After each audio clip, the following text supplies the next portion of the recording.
Cette révolution tunisienne peut-elle provoquer d'autres séismes politiques au Maghreb notamment? On en parle dans l'Histoire en marche.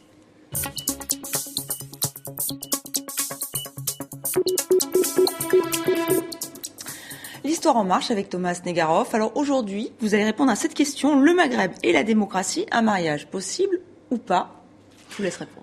Alors, vaste question. Oui, vaste question. Dans les années 70, l'Europe du Sud a accédé à la démocratie, en rejetant les autoritarismes. Dans les années 80, c'était au tour de l'Amérique latine. Dans les années 90, l'Europe centrale et orientale. Et on pensait bien que les suivants sur la liste seraient les pays arabes, et en particulier les pays du Maghreb. Or, aujourd'hui, quand on regarde le classement de l'indice de démocratie figé par The Economist, on se rend compte que les pays du Maghreb sont très très loin dans le classement.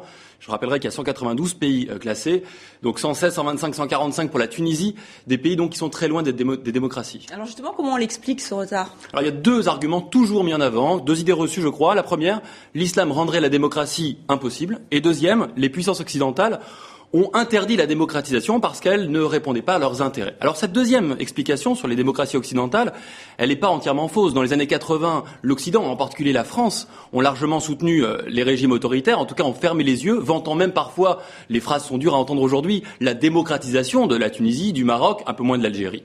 Je crois que ça répond à plusieurs facteurs.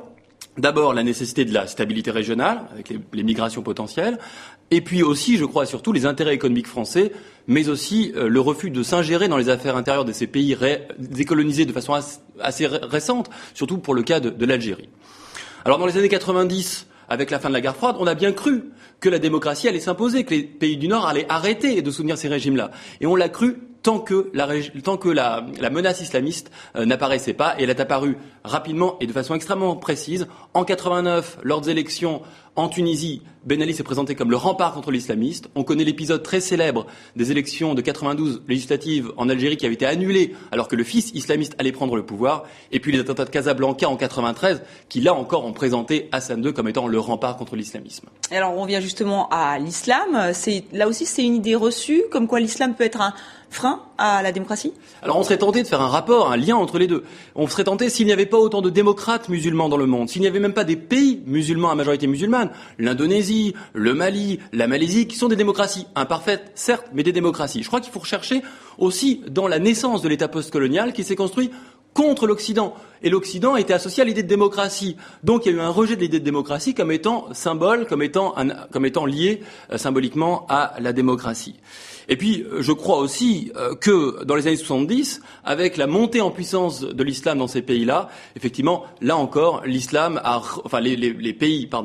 gouvernements au pouvoir ont également rejeté l'Occident dans sa logique de rapport à la démocratie. Mais je crois que ce qui est intéressant dans cette histoire, c'est qu'en fait, tout a bien fonctionné comme un système pour repousser la démocratisation. D'un côté, des régimes qui rejettent l'idée de démocratie au nom de l'unité nationale, et d'un autre côté, des démocraties qui elles-mêmes rejettent l'imposition de la démocratie dans ces pays-là, des démocraties du Nord. Ainsi, un jeu de duettistes intéressant qui fait que, bon an, mal an, la démocratie a été retardée dans ces pays jusqu'à aujourd'hui. Merci Thomas Negaroff pour cette analyse.